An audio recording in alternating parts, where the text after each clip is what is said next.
All right, so welcome everyone. Thank you for joining us. I hope your day is going well so far. My name is Ben Dancer, and I am the Quality Mentoring and Capacity Building Specialist here at Mentor Canada.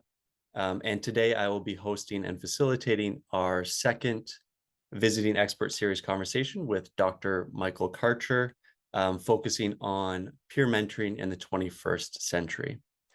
Dr. Karcher, as you will see, is a world-renowned expert on peer mentoring, and we really could not be more excited to host him as our second visiting expert.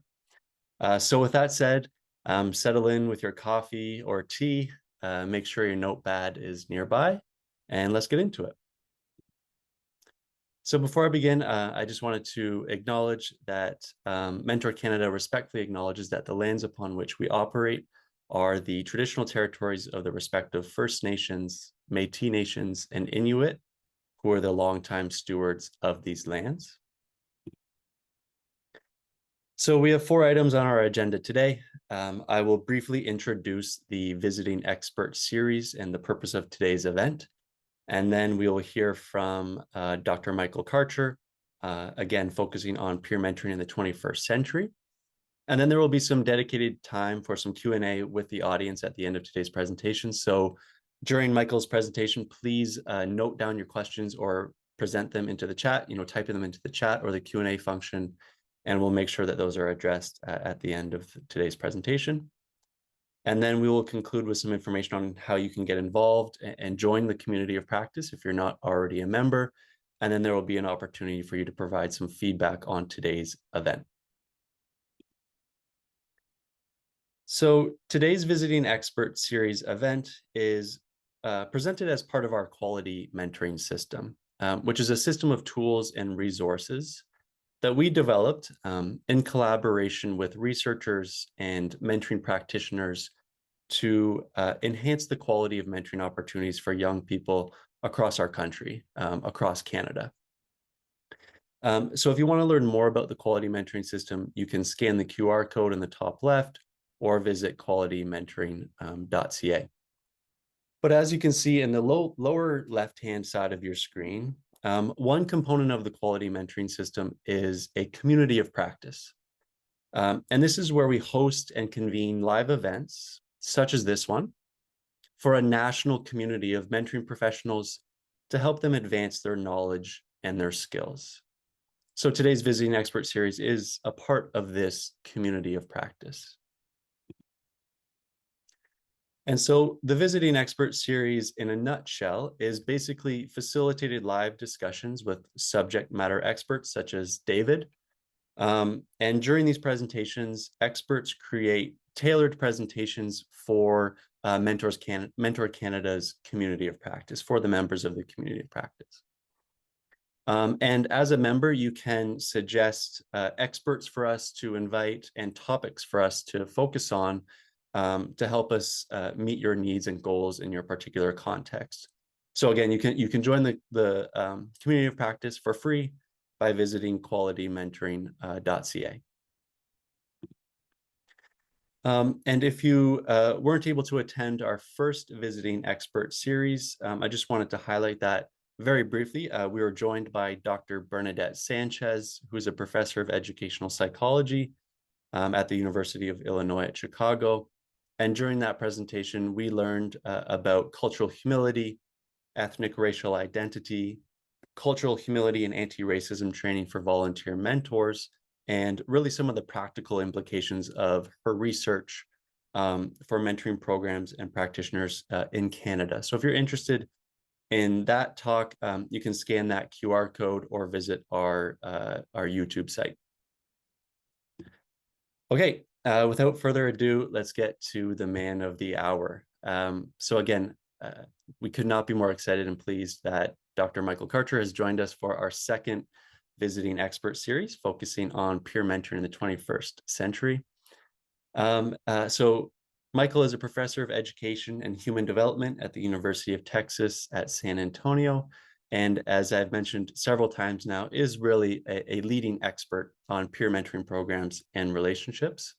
And his research focuses on school-based mentoring, cross-age peer mentoring, adolescent connectedness, and pair counseling. So without further ado, I am going to stop sharing my screen and turn it over to Michael for his presentation.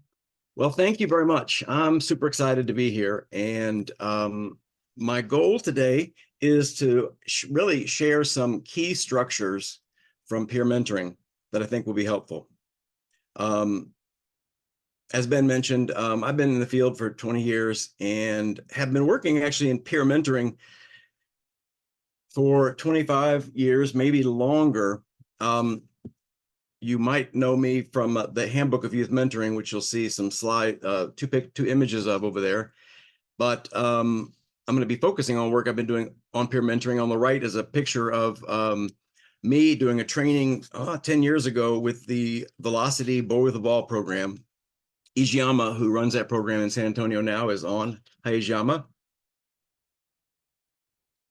So I want to shift to this. Now, first, if I can, YouTube. No, that wasn't supposed to happen. Sorry. There is a great YouTube there, but we're not doing a YouTube. So I wanted to share the program I'm going to describe emerged from my own experience.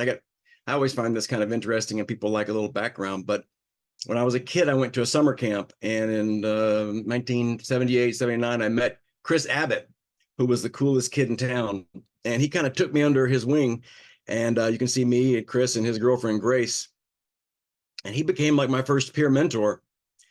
15, 20 years later, I was helping set up a program at a school in Austin while I was finishing grad school.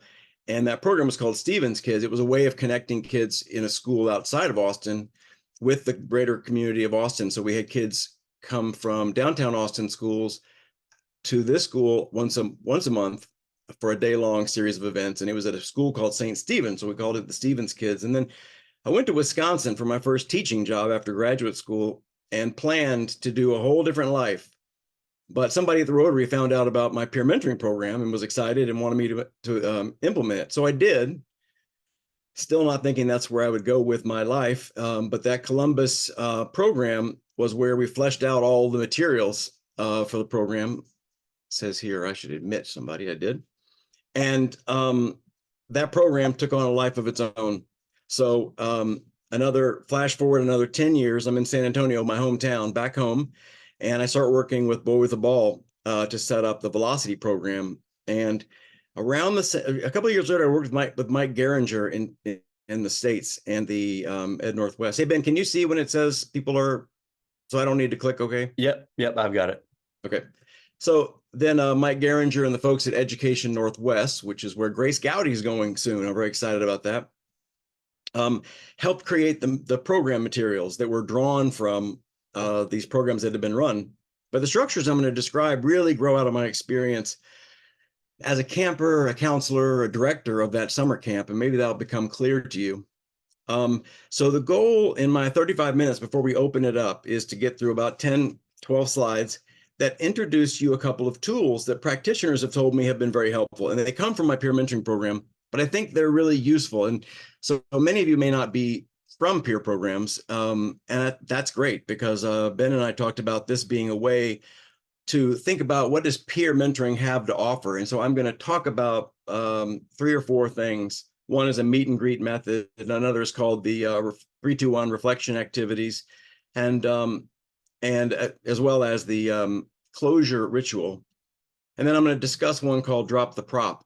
I really wanted to introduce the connectedness compass, but both Veronique and Ben thought that I might be a turkey if I were to do that. And I thought, no more need to be a turkey around here.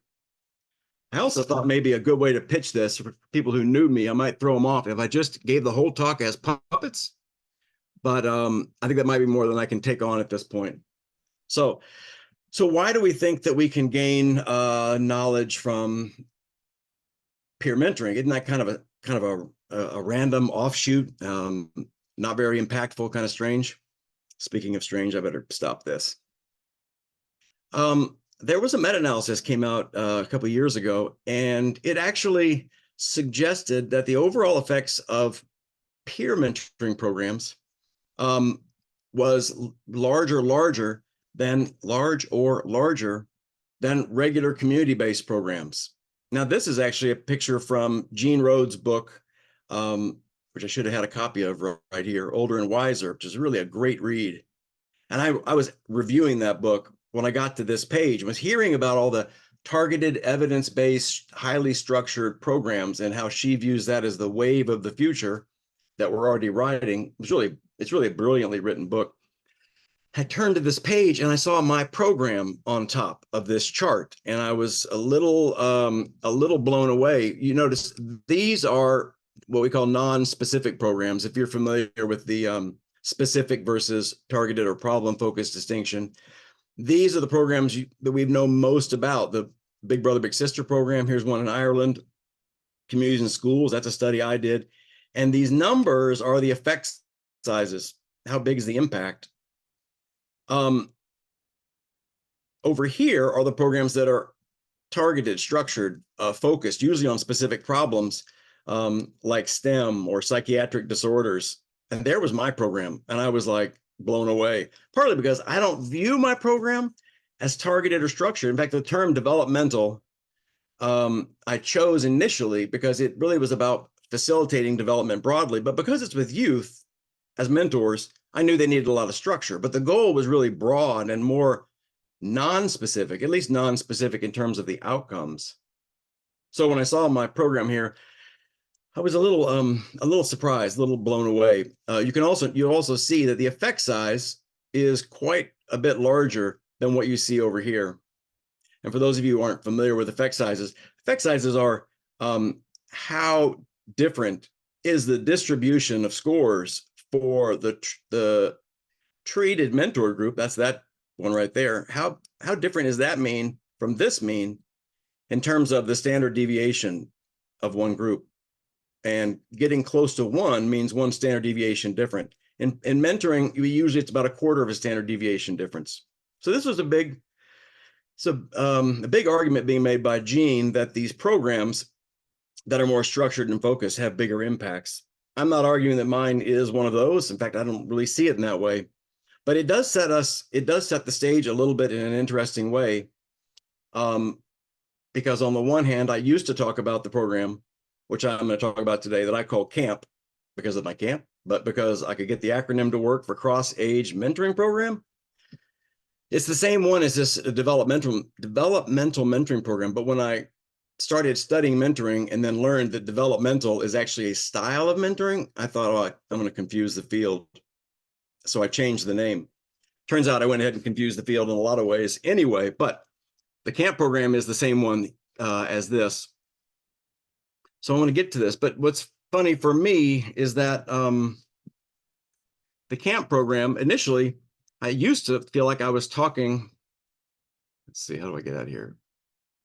I used to feel like I was talking to folks saying, how do we take non-specific supportive programs and really bolster the structure? Because that's what the CAMP program is. It describes, it has a lot of support, and that's why Gene put it in that camp. It's got a lot of specifics around training and supervision, and specifically training and supervision to engage in curriculum activities, which I felt that mentors needed, because especially the teens, they needed to feel efficacious. They needed to feel like they knew what they were doing and they were making a difference. I think the literature pretty much bears out that that's similar for adults. All adults, all mentors need to feel like they're making a difference, and feel empowered and kind of equipped to do this work. So initially, I was advocating for a lot of structure for these kinds of programs. And now I'm sort of arguing for the need for emotional focus in highly structured programs. And some of the tools I'll describe here are structured tools, but they're really focused on relationship development in ways that I think a lot of structured programs can miss, can leave out. I could be wrong. You can correct me. We have time to talk later. So let me move back. This is the table of contents for this program. And these are the elements of the peer mentoring program. I've submitted to Ben to send to some of you different pieces of the program materials that are related to the talk today, but I'd be glad to send other materials if people were interested, if I bring up things that you find interesting. So I'm going to refer to and talk a little bit about the trainer guide, that's the top right, and then also the connectedness curriculum, because the activities I'm describing are all listed there.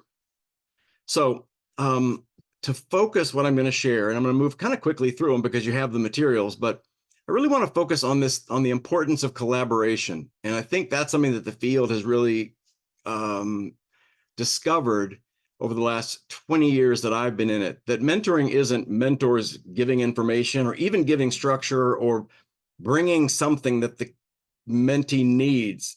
It really is a dance. And the way we dance in mentoring is to collaborate. And to collaborate requires, and I use a developmental theory to think about this, to collaborate means we need to be able to take the other person's perspective, and then we need to be able to coordinate it with them to get what we both need or want. And those skills are great. If we can teach those skills, the mentees can become more effective in problems dealing with folks outside of the program, outside of mentoring. So mentors can model perspective-taking skills regardless of whether they have a curriculum. My curriculum is designed to foster perspective-taking within different domains of kids' social ecology with friends, peers, parents. So as I describe the next few activities, be thinking about how each of these both facilitates the mentors taking the perspective of the mentee and also models the process of perspective taking for the mentee, but it also invites the mentee into a dance, into a relationship, into a collaborative stance where they're kind of co-authoring their time together.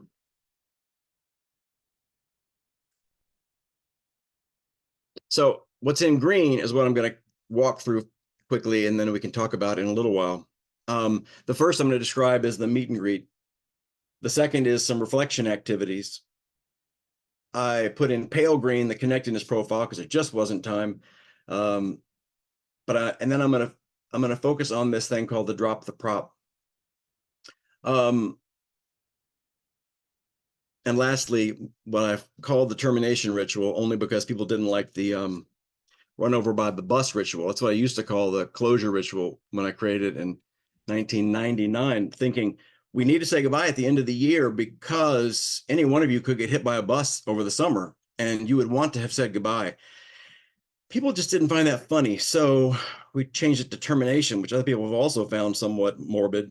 So you can call it whatever you like, but I feel that matches need to end and close. My whole program is sort of structured around how do we prepare? How do we begin with the end in mind? Because I think, I think giving the gift of goodbye is one of the most important things a mentor can do. And withholding the gift of goodbye out of anxiety or even hope really robs them of closure and the ability to put a bow on the relationship and take from it all the good stuff that they could. Okay, so the meet and greet is fairly simple. Because these structures, because the handout's going to be available for you, we don't need to do too much.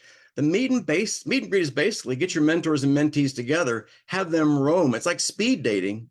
And one of the things I've learned is it's most important. They need to find things out about each other. And then at the end, you don't say, who do you want to be matched with? You say, who are 2 or 3 people you found interesting and would like to get to know more about?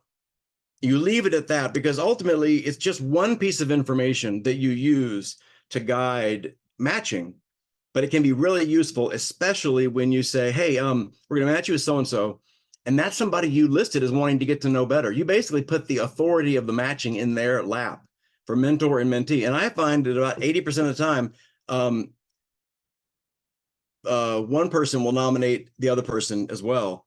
And at least 90% of the time, who you want to match, at least one person has sort of suggested it would be a good fit. So when you say you chose them, it offers a little bit more buy-in. And I think that could be really helpful, even for adult mentors and in non-structured programs. Okay, the next thing I want to describe is something called the 3-2-1 activity. I say I created this in my other research area and then brought it over into mentoring. It's not that new. People call it thorn and rose. There's a number of ways to sort of frame this. People do this. I want to suggest a way to emphasize it in the mentoring. So the first way that we can use this 3, 2, 1 is at the beginning of a meeting each time, tell me 3 bad things that happened this week, 2 good things, or you can verse it, 3 great things, 2 bad things. And then 1 thing you're hoping will happen later in the week or going forward. So that gives you a time to check in with the mentee, which I find so helpful because when our mentors and mentees meet, they're in a group setting much of the time. If there's been some traumatic event or some difficult experience, you don't want to find out in the middle of those meetings. You want to know that from the beginning so you can deal with that separate from when they get together. And sometimes if you don't check in, then you don't have that knowledge until it pops up, often very inconvenient times and places. Now, what I want to suggest, and I think is so important, is training mentors in becoming historians. You can do this 3, 2, 1, and that's great, but you really ought to write down what it is that they say. Now, I have learned that teenage boys don't like to write, and they don't like to talk, so it's a little odd that they become mentors. But anyway, I found that if you can invite some competitiveness into it, they will write down the information if you tell them that it can be used later in a game. So we have something called the newly matched game. It's like the newlywed game where you do competitions quarterly, and they can use all their notes to answer questions that they think their partner would say, and then they can win something, right? And that seems to be able to pull them in a way that I found really helpful, because for a while I couldn't get them to do it. So that's at the beginning of the match. Now, I like to think of the, wish I could figure out why it doesn't, I guess I have to close that. I like to think of the use of the 3, 2, 1 as a mentor sandwich, where you start off with the 3, 2, 1 as a reflection. Then you have some structured activity. And then you have a 3, 2, 1 at the end. And the 3, 2, 1 at the end, typically I found is best to start off with mentors leading it, but they reflect on, what did you like that we did today? What would you like about the activity or not like about the activity? And for me, that's important because in this program, we have mentors in the summer kind of create activities. So if they have notes from the mentees and the mentors about what they liked and didn't like, they know what to keep and what to throw out and how to make things different. I also find it's great to use the closing 3, 2, 1 to talk about what worked in the relationship and what didn't, but it's really hard for folks to do that early on. It's hard for them to comment on the relationship. So the mentor can do it. And then I usually find by mid-year, the mentee can follow suit and comment about what worked and what didn't, what was connecting and what was disconnecting. That information is critical for the end of year closure ritual, because at the end of the year, we want to say, what were things that really went well with you guys? What did you enjoy doing? And then what were some difficult things in this year that happened that were uncomfortable, that made you disconnect from your mentor or the program? And then, like, what's one hopeful thing you have going forward?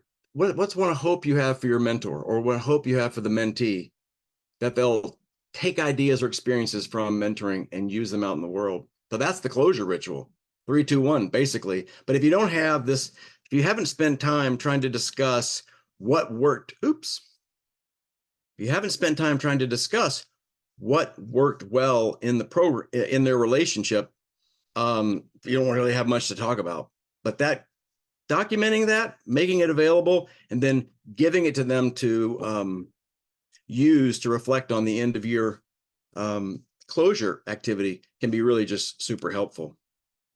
Okay, so I'm learning. I close that, I turn that off, and then I click.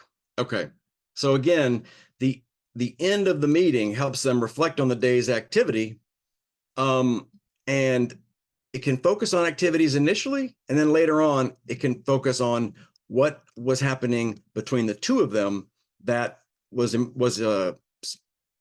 connecting or disconnecting, that strengthened their relationship or undermined it.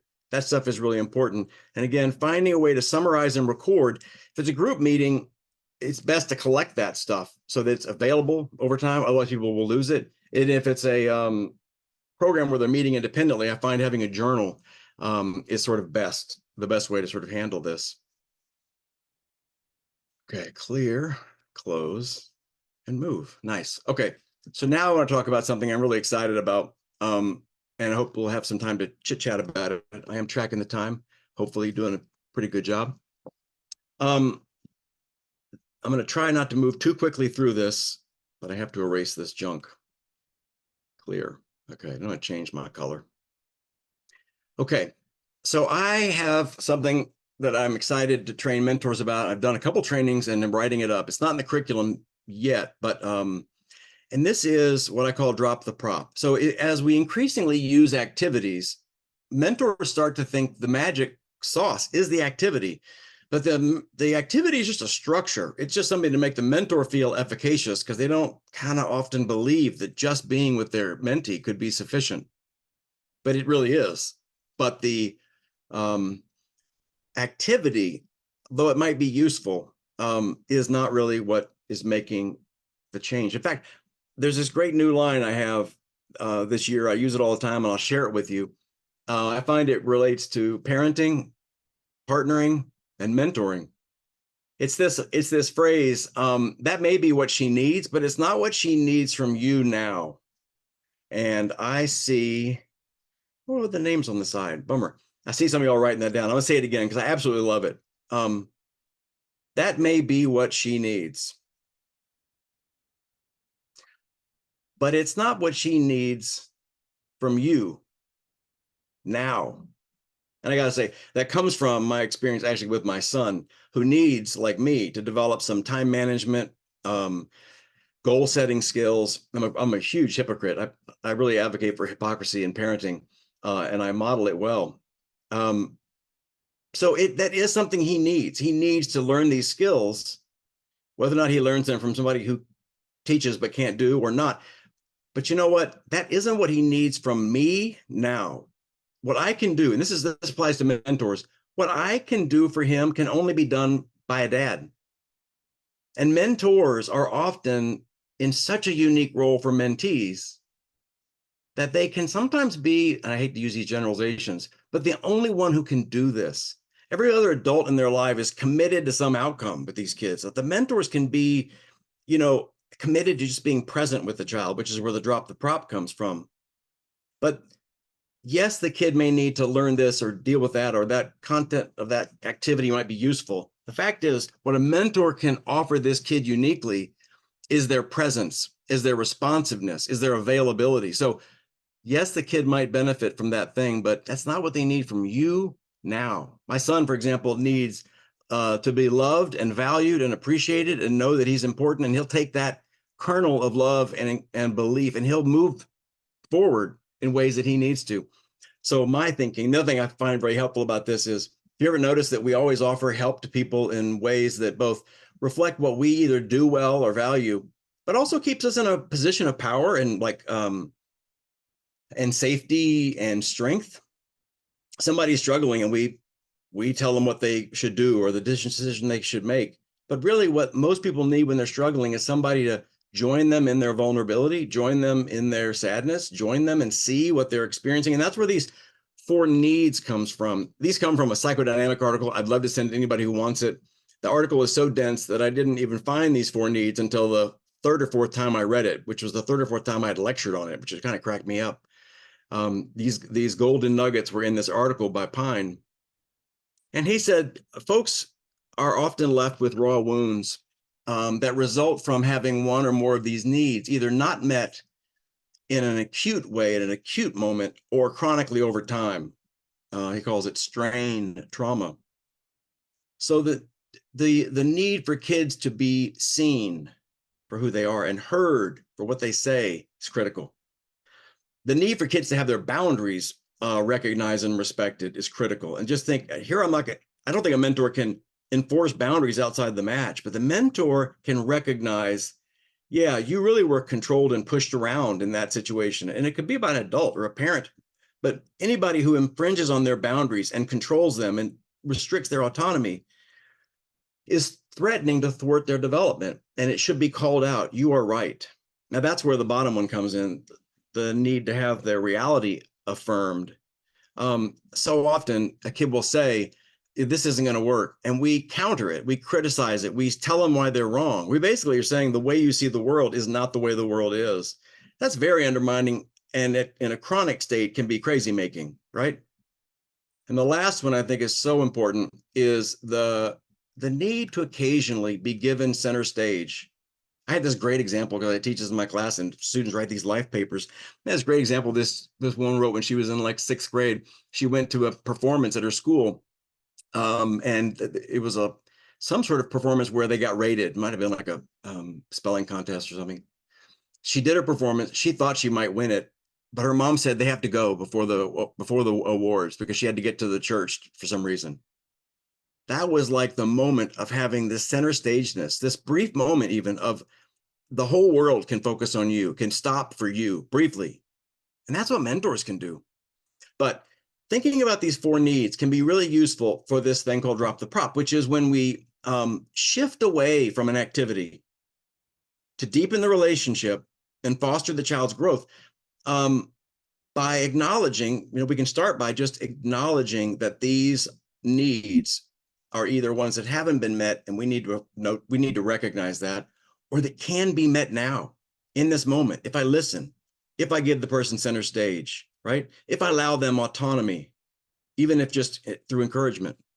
Now, this is all based on something, and you're going to love this. Well, maybe you won't love it, but I love it. This all comes from the wife of Joan Erickson, who was a scholar in her own right. And I've made this little YouTube video, which you can go to.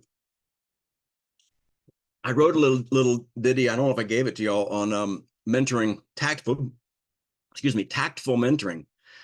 I wrote this to sort of illustrate how this applies. But late in life, I just love this. She did this video at age 90 or 92, where she said, Eric and they wrote the 8 stages of development. The last stage is wisdom, and we got it wrong. We weren't there. We didn't know. We didn't see it. And now I've been here and I get it. And I'm looking for other words for integrity and wisdom. And she finds this word tact. Some of you may find that tacky or unuseful or kind of a weird word, but she likes it because she's an artist and she likes tactile, and she likes things like she likes making contact. So what she says is, the epitome of human development, and the thing that elders can do uniquely that almost nobody else in life can provide for a kid in some ways or other person, is to be fully present and in their world, in their experience. So she says, if you're tactful, then you take, when you're with someone, you take into consideration who they are, where they are in their life and in their world, and what they are, and you give them full credit. You affirm their reality, and you somehow manage to make a contact with them that makes you empathic and interested and open to their friendship, such that when you're done with that interaction, they feel that they've been touched in an appropriate way. Let me underscore that, in an appropriate way. They've been touched. You've made a contact, but ultimately you have facilitated them moving in their heart's direction. You've seen who they are, and you've given them credit, and you've affirmed that they know what's best for them. They know what they need, and you want to help them. At this point, if we had time, I'd show you this great compilation of scenes from Moana, where she's working with her grandma, right? And her grandma is doing a great job of this. You can see these examples that are drawn from the quotes that she made, or the quotes that I pulled, that provide, I think, good examples of for training before the match starts, but also midway through mentoring, relationships, asking these questions to mentors about whether they are tactfully engaging, or if they're fairly tactless. And the tactless for me is what's really important, because the tactless reflects this idea that we often confuse with wisdom. Gene's book, Older and Wiser, that's a long-standing term related to mentors. They need to be wiser, but they need to be wiser in the form of tact. Typically, we don't typically need mentors to come in with all their knowledge and instruction. That doesn't recognize who that person is at that time and give them full credit for the decisions that they need to make. So you'll see these in the handout, and you can think about them, or we can talk about them in a minute. But I find that if we can train mentors, especially teen mentors, and empower them, that's the one thing I think I dropped that slide out. If we can empower them and say, look, you are in what Bronfenbrenner calls adult-like roles. We are empowering you to be an adult-like role, and you need to make the decision. If you sense that there's a need you can recognize, or in a sense respond to, stop the activity and be present for that kid, right? You don't need to worry about what we're going to say or we're going to ask why you. We're going to trust that you know what you're doing. And I think that's hugely empowering for the teenage mentor, but I think it can be a good reminder for adults as well. So to conclude, I think programs, learning to use these tools can help mentors and mentees learn to accept their choices, who they chose and the consequences of that. Can help mentors and mentees. I think about mentors and mentees because I think the teenagers benefit as much from being a peer mentor as the mentees, but I also think adults can benefit tremendously by learning to reflect on relationships, reflect on their week, and kind of remember this stuff. And then also by learning to drop the prop, they can become better able to recognize the needs of others and also realize when what another person needs might just be different than the thing we think we're supposed to give them. Now, there's things I didn't talk about that maybe I'll get invited back to talk about, like how to employ mentors to design and run the program, to develop curriculum, different training tools like the Connectedness Compass. And then I'd love to take some of those with you and unpack them a little bit more specifically. But for now, why don't we just sort of close? There's my little peer mentors and mentees. That one in red is now 18 and a gym bro. And that's his little brother, Jack. So with that, I'll leave this open. I want to thank, that timing. That's incredible. I'm developing, so I don't tell my son how I met that, how I followed through. Anyway, you get it. I just want to make one acknowledgement. Boy with the Ball in Atlanta, Boston, and San Antonio have been running and actually informing my understanding of peer mentoring for over 10 years. And I want to thank them for the work they do and the learning that they allow me. And now let's open it up. And I can stop the share so we can have bigger faces, or I can leave this up, or I can go to the front. What do you think I should do, Ben? Yeah, I think if you could stop sharing, it would be easier so we can see everyone. That might be nice. You just don't like my hat. I did get a chuckle out of the hat, I have to say. Okay, fair enough. Yeah, so if you have questions, we're a pretty small group, so feel free to raise your hand or just unmute yourself and ask, or you can put them in the chat. But we have about 20 minutes for some lengthy conversation here, so we can really dive into this quite deeply. So yeah, please ask away. Dan, it looks like we have a question. Go ahead, Dan. Thanks, Michael. I really enjoyed your presentation. My wife and I are sitting in our home office and we enjoyed learning. I'm about to create a community group of apprentices of mixed ages. Would your suggestions here that you've presented work in a group setting for a diverse range of adults?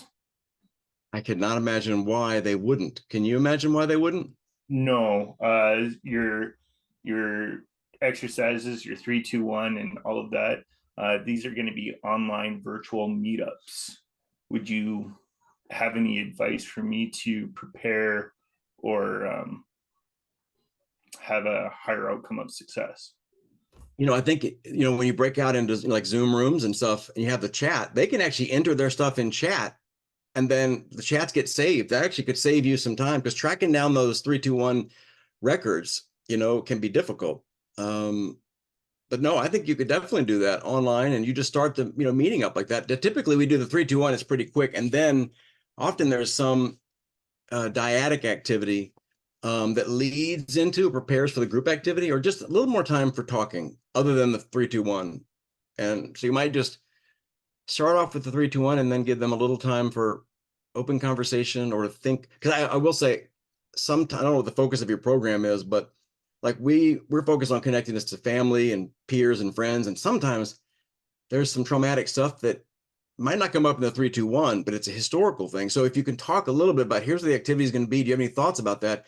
I think it's real important for mentors to help mentees sometimes learn to establish boundaries and think about, well, that experience sounds really difficult. You might not want all your friends knowing that right now about you. So maybe think carefully about how much of that you share. That kind of thing can come out if you let the mentee and mentor talk briefly about the thing that's going to be done in a group setting. It can prevent some of those problems where boundaries get violated because information got out and people just didn't respect it, so to speak. And you don't want that to happen in your program, right? No, I'm going to follow this up with, yeah, it's a work related program. Yeah. Okay. It's people, I can't say young people because some of them are older than me. It's people doing an apprenticeship in technology. And so would the challenges of having their work mentor and their mentee in this group setting provide a power dichotomy that would make it uncomfortable. I don't think so. An employer mentor and an employee mentee. Well, I don't know. I don't think so. But, you know, one of the things I learned when I was getting some training at the university on mentoring, there's a thing called the mentor contract. And I think that can be a really cool way to have a mentoring contract. And I can send it to you. It's kind of lengthy, but it basically says, what do you want to get out of this? And what do you want to focus on? And that can help, especially anxious mentees who are worried about some of that potential misuse, you know, feel more comfortable by sort of constricting the boundaries. But I also want to share that Mentor Canada offered to pay me a lot of money to come back and I know, right, Ben? Talk about something I've been excited about, which is this connectedness compass and having the mentors and the mentees, and you know, in this case, the apprentices, assess their ecology, where they're both the ecology of social support and the ecology of connectedness for them now in their lives, as well as, you know, historically.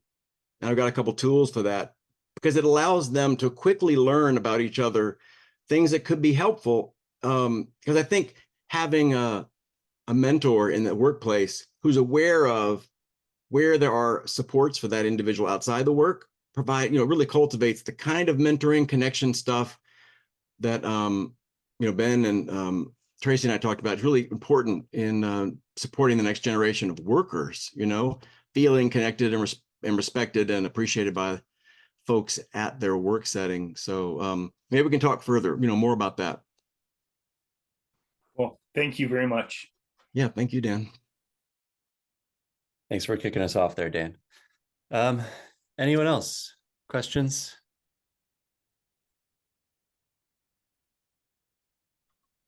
I've got a question, Ben, if Yeah, I may. absolutely. Michael, that was awesome. Thank you. I'm quite old, but I am a lifelong learner, I guess. Question for you, and it deals with this idea of intercultural competency. So I've worked mostly in BIPOC communities, and currently we're running a mentoring program for post-secondary Indigenous students. And I wondered how you have worked and so all the proteges or mentees would be Indigenous, but not all the mentors would necessarily be Indigenous. I'm sure you've run into these matters continually. Any ideas, any tips, any strategies for ensuring that the mentoring partnership stays authentic and real? Well, I'm kind of wanting to defer to my colleagues who focus on critical consciousness and its role for mentors, but also in establishing or assessing cultural trust. One of the things I'm really struck by is I think that we could do a better job of letting mentors know how this kid or young adult is inclined to receive a helpful other person. I focus on connectedness. So a kid who's not connected, for example, an adolescent who's not connected to school and not connected to family, has basically told you, which you can determine from an assessment, has basically told you they don't really trust adults or appreciate them. And so if you know that, that really shapes how you move forward. And if you had those kind of assessments, and particularly in this case, it might even be ethnic identity of being assessed by the mentor or the mentee. You know, a mentor might have no awareness of racial identity development or cultural identity development.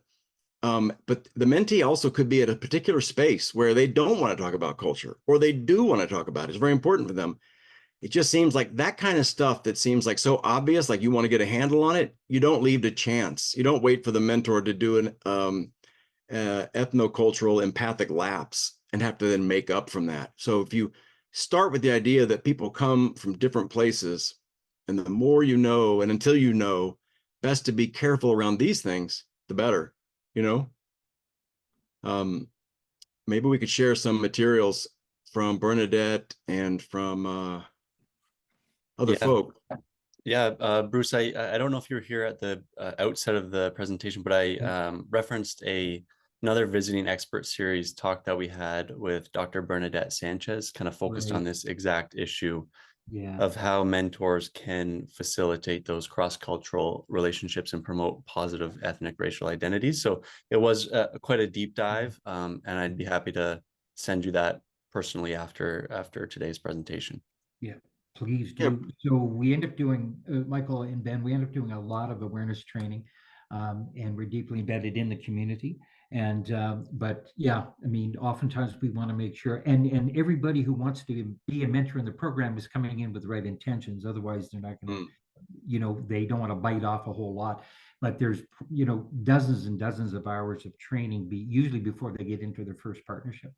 But we just want to make sure, and we work with elders, but we just want to continually make sure that we're on top of things. But I love this idea of ensuring that the mentor knows that particular mentee's receptor for receiving support, and sort of where are they on that range. Bruce, I got to throw out, since you're talking about a post-secondary program, right? Yeah. One of the things that I'm really struck by is often we'll have mentees, right? Here we have emerging adults who, by many accounts, they've really made it, right? They're on track to like be successful in life. But we often don't realize that for many first generation students or ethnic minority students or first generation ethnic minority students, there have been sacrifices and there have been shifts in mindset that have allowed them to get here, especially if their families haven't been there. And so they look like they're doing well with their peers, they're engaged in school, they're talking to the professors, they got their future. But if you were to assess their connectedness to family or neighborhood or culture, you might find it's very low, and it's an area that got neglected. So sometimes you've got kids who are really spot on, and you think what they need is just more connections and more encouragement. But it could be that they need to either think about how to maintain a tie to their cultural background and family extended as they move forward, and they might resist that. But every time I bring this up, people say, yeah, that it really is huge, because you could go out and get a great job and you look up and like you got nowhere to go for the holidays, or when you need support, you don't really have that part of your life fleshed out. And I got a great follow-up, same thing with LGBTQ kids. You might see sometimes they're very, very disconnected from family. So then somebody said, so what do you do then? And someone pointed out, well, in that circumstance, a lot of LGBTQ kids need to kind of create and identify their own family members, and validating that, like, where are you going to create that home you can go back to, even if it's not your home, but just so you know that part of your life and that source of support is somewhere. And so you can continue to sustain it and build it and nurture it to ensure that it's there and that you're making a contribution to it. So that's one thing to think about, is some of the kids we think are rocking it might be in many ways, but they also may have given up a lot to get there, right? Oh, good, thanks.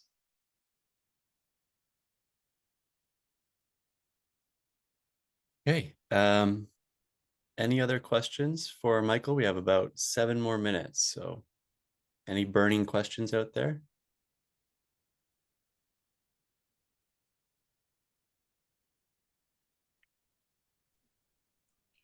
Well, I'll take advantage if nobody else does. Yeah, please do. Please do.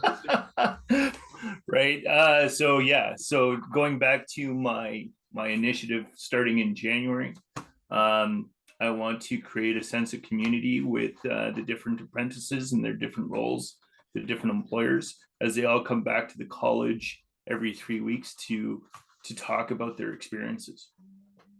What would you say? The idea is that I'm not an instructor, I'm not an employer. I'm just there to help facilitate their success. What would you say is the best strategy you've seen, other than 3, 2, 1, to encourage high engagement? or any other tips and advice that you think I should consider in? Yeah. So let me just be honest. All right. I think that other people are more knowledgeable about what are the best ways to create bonding and create a community. But like you said, I can share something that I can uniquely share, which is we've been using in my class when we do this lifespan assessment, a retrospective adolescent connectedness scale and interview. So you might think, well, how's that related? Well, I just think sometimes people really would like to be known outside or bigger in a way. And if you can offer an opportunity for them to share information about themselves where they select it and they tell the stories they want to tell, but it's been invited, that can be really helpful. So I have an adolescent connectedness scale that we use as an outcome measure and as an activity tool. And we learned that if you could have your adults reflect back on how connected they were in ninth grade to school, to teachers, to their neighborhood, to their friends or peers, using the same scale. And I have this Excel file that you can use then to chart it out relative to their peers. It provides it's a really clunky little Excel file, but it shows you this printout for each person relative to their peers. And then you just simply say, well, you were kind of high in connectedness to reading, which is a funny one that I love. I never would have picked it, but can you think of a story about you that helps us understand why at that time in your life you were more connected to reading or more connected to your dad than your mom? Can you tell me a story about you that helps me understand that?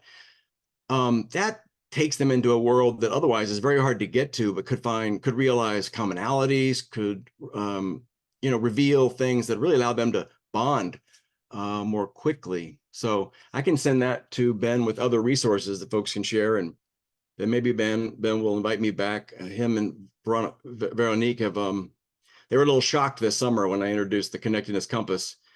But I've been working on it. I'm getting better. And time management, you saw what I did, Ben, right? I was on time, right, bro?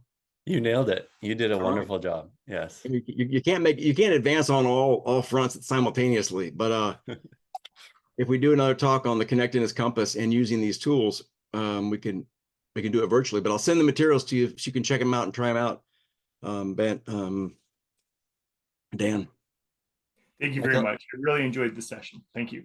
Thanks. Michael, I have one quick commenting question for you, because I think one of the wonderful tools that you have is that 3-2-1 activity. And I think that cuts across whether or not you're working with younger populations or older populations, is this idea of rupture and repair in mentoring relationships. We don't talk enough about how to repair mentoring relationships. Right. So could you just talk about how, especially your younger people, your younger populations, how did they engage in that activity? Because it is quite a vulnerable activity. What did you like? What did you not like about this? And how can we improve going forward? What are some of the benefits that you saw from that? Because again, I think a lot of organizations could draw upon that activity of repairing mentoring relationships. What's funny? I don't know. We didn't monitor that. We didn't train necessarily in that. So that's actually a great thing to think about. We wanted to highlight it, but we assumed, I guess, that mentors would be able to respond empathically. I think what I would do going forward is really do some training on these 4 needs. And when there's a critique, I didn't like it when you did this. Like an example I remember is a mentor telling the kid, I really felt awkward and uncomfortable when you would get up and run down the hallway. You'd leave the program and run down the hallway, and there I was sitting there, right? If we could then think, what need didn't get met, or what, if we could coach them to name that for the mentee, I think even just naming how they felt would be sufficient. But that's actually a really good question.